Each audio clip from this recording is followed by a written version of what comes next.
她曾是全世界第一位获得飞行优异十字勋章的女飞行员，也是第一位独自飞越大西洋的女性。她曾在飞行领域创下了诸多纪录。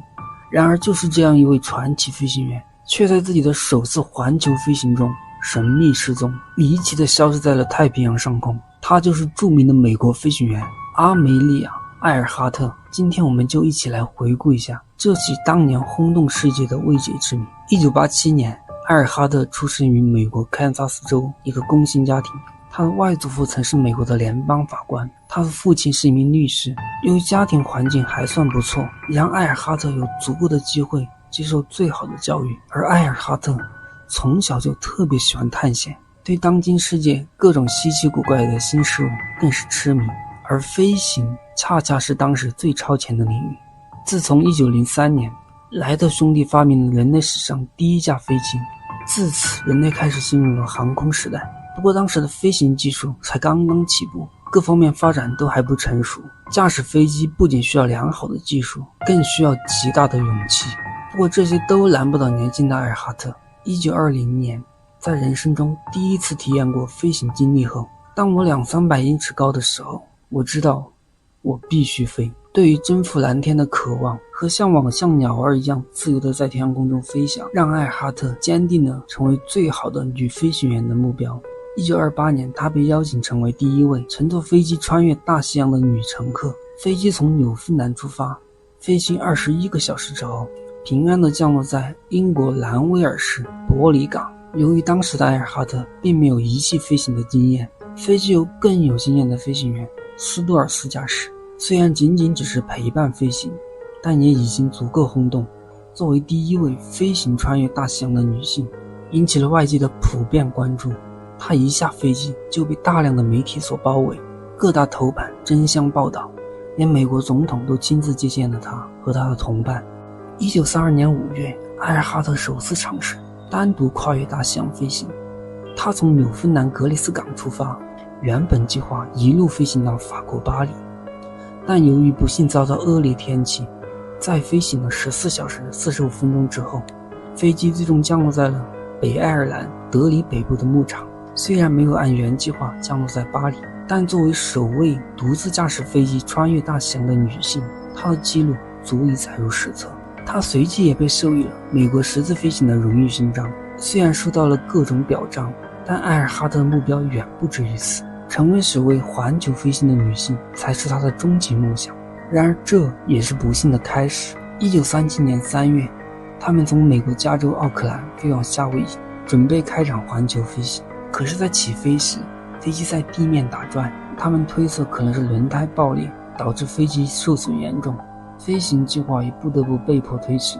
等到了6月份，他们再次尝试起飞，由于飞行受到海洋风向和气候环境的影响，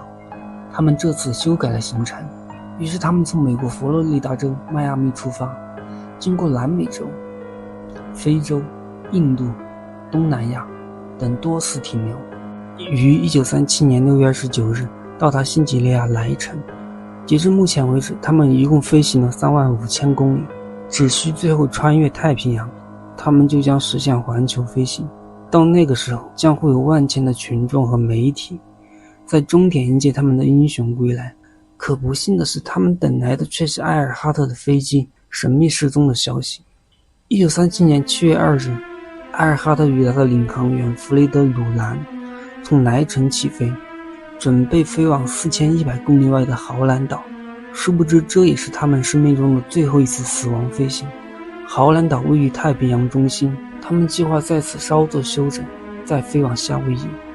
飞机在距离目标1300公里的库鲁马鲁岛附近，通过无线电信号与驻扎在豪兰岛的美国海岸警卫队伊塔斯卡号取得了联系。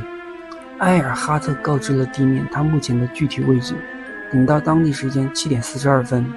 伊塔斯卡号再次收到了埃尔哈特的语音信号。这次埃尔哈特要求地面通过无线电信号辅助他飞行，以便他能准确地找到豪兰岛。但奇怪的是，飞机上却始终无法听到伊塔斯卡号的语音信号。我们应该在你们上空，但我无法看到你们。糟糕的是，我们的燃料正在耗尽，我们在1000英尺的高度飞行，他说道。等到7点58分，他再次重复自己无法听到伊塔斯卡号的声音，要求对方再次尝试发送语音信号，以便他能收到。但根据船上的雷达显示，信号值为满格，也就是说埃尔哈特的飞机一定就在附近。可是奇怪的是，不管伊塔斯卡号怎么发，对方就是收不到。伊塔斯卡号曾让他改变信号频率，但依然没有用。于是他们尝试发送摩斯密码，这回飞机总算收到了。可遗憾的是，不管埃尔哈特还是鲁兰，他们都不懂摩斯密码，也就是说，即便他们收到了船上的信息，也不知道对方的信息到底是什么意思。等到了8点43分，在埃尔哈特连续飞行19个小时之后，飞机发送了最后一条讯号：我们在157337线路上自北向南飞行。157和337指的是指南针的航向，是157度和337度。根据这个航向所描述的航线，恰恰是经过豪兰岛的线路，这就说明他们一定就在目的地附近，只是没有地面的无线电信号指引，他们只能通过肉眼目测小岛的具体位置。可当天小岛的上空云层较厚，他们在天上根本无法看清豪兰岛究竟在哪里。之后飞机再也没有发出任何讯息，伊塔斯卡号与飞机彻底失去了联系。在飞机失联以后，美国总统罗斯福立刻下令启动了当时规模最大也是最昂贵的海上搜救行动，动用了9艘军舰和66架飞机，搜索了豪兰岛周围39万平方公里的海域，但最终一无所获。搜救行动持续了16天，花费了400万美元，相当于现在的7000万美金。官方于1939年正式宣布埃尔哈特遇难。关于埃尔哈特的失踪有许多猜测，其中许多学者普遍认为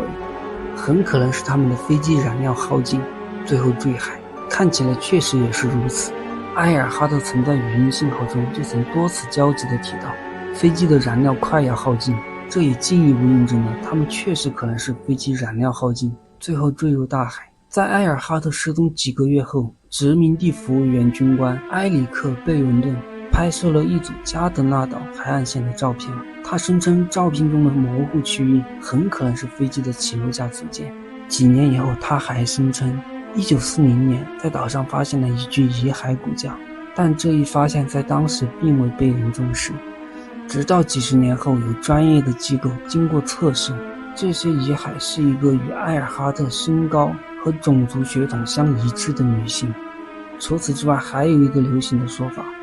他们认为埃尔哈特和鲁兰当时在马绍尔群岛登陆，被日本人所俘虏，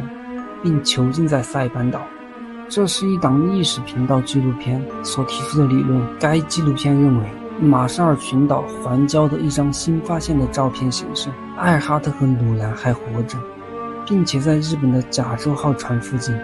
纪录片引用了调查人员和面部识别专家的话，他们认为照片中左边的人物和鲁兰的发际线相同，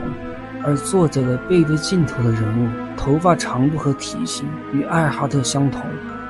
正如理论所说，美国的搜索之所以没有找到埃尔哈特，是因为他们被日本人给拘留了。马绍尔群岛的一些居民还声称，他们亲眼目睹飞行员降落在那里。马绍尔群岛甚至还发行了纪念埃尔哈特飞行50周年的邮票。另外还有人认为，他们当时的飞机可能遇到了 UFO， 埃尔哈特是被外星人给绑架了。当然，这些所有的说法全都只是猜测。